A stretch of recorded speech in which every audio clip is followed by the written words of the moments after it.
안녕하십니까 여러분, 최창현 선생입니다. 오늘 우리가 공부할 내용은 태예요. 우리가 태 그러면 수동태를 보통 말하죠. 그래서 이제 여러분들이 수동태에 대해서는 이미지상 자기가 잘 알고 있다고 생각하는 경우들이 많습니다. 왜냐하면 모든 문장에 태가 들어있거든요. 태가 들어있지 않은 문장은 없어요. 그런데 여러분들은 태를 완전 개무시하죠.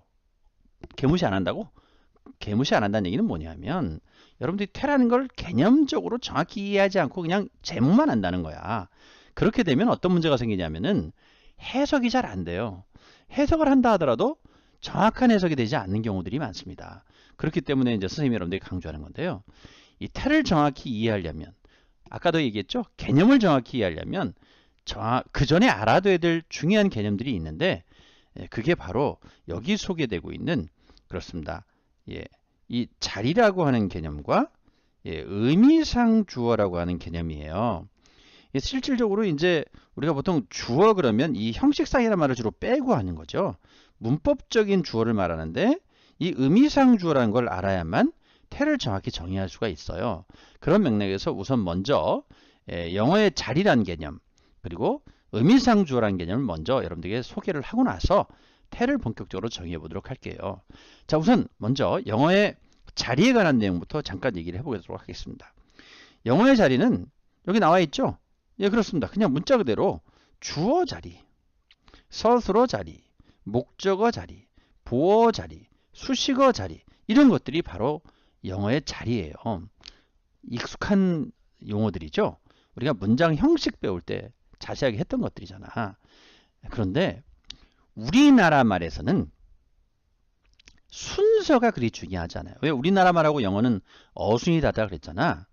근데 우리나라 말에서는 순서가 바뀌어도요, 말이 통해요. 볼까요? 먹어라 밥을 하거나 밥을 먹어라 하거나 못 알아들었어? 알아들었잖아. 근데 우리나라 말은 순서의 영향이 거의 없는 반면에 영어는 순서의 영향이 굉장히 커서 밥을 먹어라 하는 표현과, 그죠? 그 다음에 먹어라 밥을 이렇게 순서를 바꿨다고 가정해 봐요. 그러면 한국어, 우리나라 말에서는 이게 다 이해가 되지만 영어에서는 만약에 이게 됐다면 이게 안 된다는 겁니다. 그러다 보니까 영어에서는 자리가 대단히 중요해요. 자, 이 중에서도 서술어 자리가 제일 중요한데 우리가 이런 얘기를 하거든요. 자, 중요한 공식이에요. 별표까지 쳤죠? 문장을 보면 문장에서 가장 먼저 서술어를 찾아라 하는 것이 책에는 나오지 않지만 되게 중요한 내용이에요. 서술어를 찾으려면요, 문법적인 지식이 없으면 찾기가 힘들어요. 서술어가 생각보다 복잡한 것들이 많거든요. 그래서 1차적으로 먼저 서술어가 이렇게 정해지면, 이게 서술어가 딱 정해지잖아요. 그러면 이게 핵심이에요. 서술어가 딱 정해지면 그 나머지 자리들이 정해져요. 이 뒷자리로 이런 식으로. 그럼 크게 보면은 서술어 앞자리가 뭐예요? 그렇습니다. 서술어 앞자리가 주어 자리죠. 얘가 주어 자리잖아. 여기는 뭐가 있어요? 뭐 목적어거나 보어가 오거나 뭐 혹은 수식어 같은 것들이 올 수도 있겠죠. 예를 들어서 이런 식으로 자리가 정해진다는 거예요. 그래서 영어는 말이죠, 순서를 바꾸면 문장의 뜻이 완전히 달라진다는 게 선생님이 하고 싶은 얘기예요. 아주 중요한 얘기죠. 아시겠죠?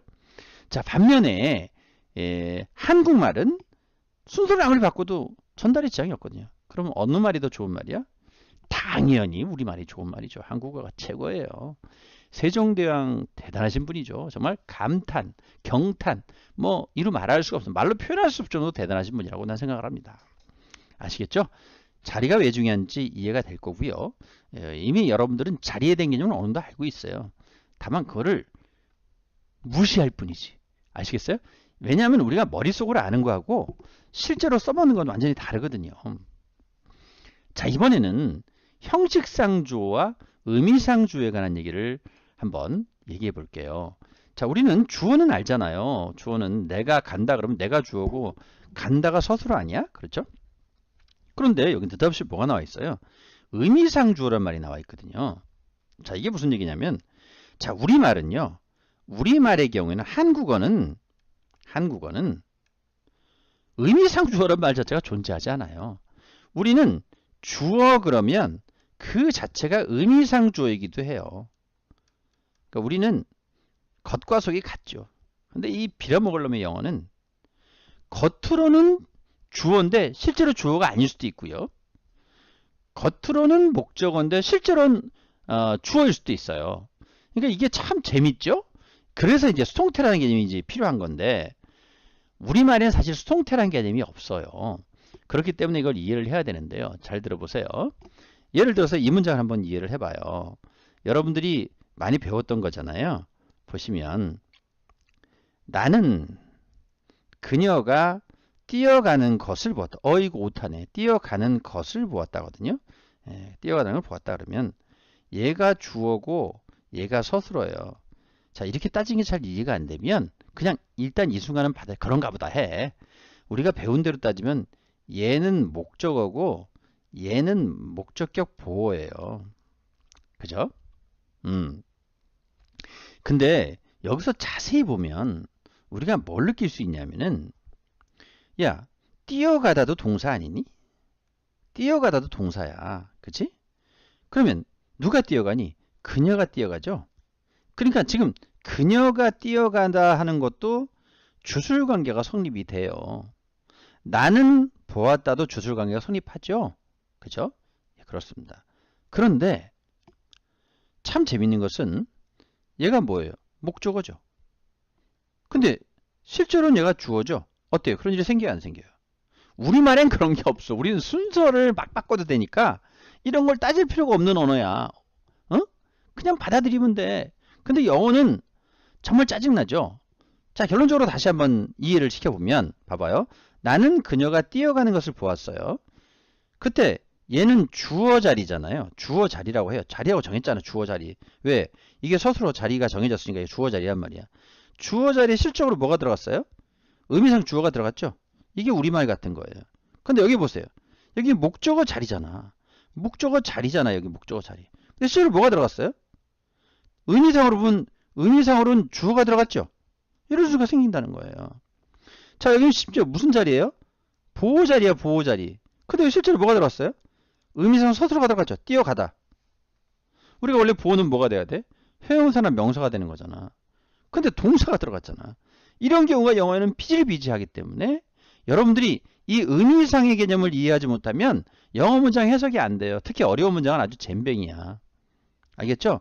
자, 그러면 결론적으로 선생님이 무슨 말을 하고 싶은 거예요? 자, 여기 보세요. 무슨 말을 하고 싶은 거냐면, 그죠? 나는 그녀가 뛰어가는 것을 보았다 라고 했을 때, 그죠? 기본적으로 이렇게 의미상 주어와 형식상 주어가 다를 수 있는 것처럼 우리가 영어에서는 형식상으로는 주어라 할지라도 이렇게 실제 의미상으로 주어가 올 수 있는 이런 경우도 있다는 것을 아는 게 수동태를 이해하는 지름길이에요. 이해하시겠죠? 자, 지금까지 한 내용 수동태를 정의하기 전에 영어의 자리, 그 다음에 형식상 주어라는 개념 대단히 중요하다는 것 여러분들 잊지 마시고 의미상 주어라는 것 여러분들이 이것을 이해한 상태에서 태의 정의를 해본다면 여러분들이 정확히 개념을 알 수 있을 거라고 믿습니다. 아시겠죠? 자, 수고했습니다. 바로 이어서 태 정의를 이어서 듣도록 하세요.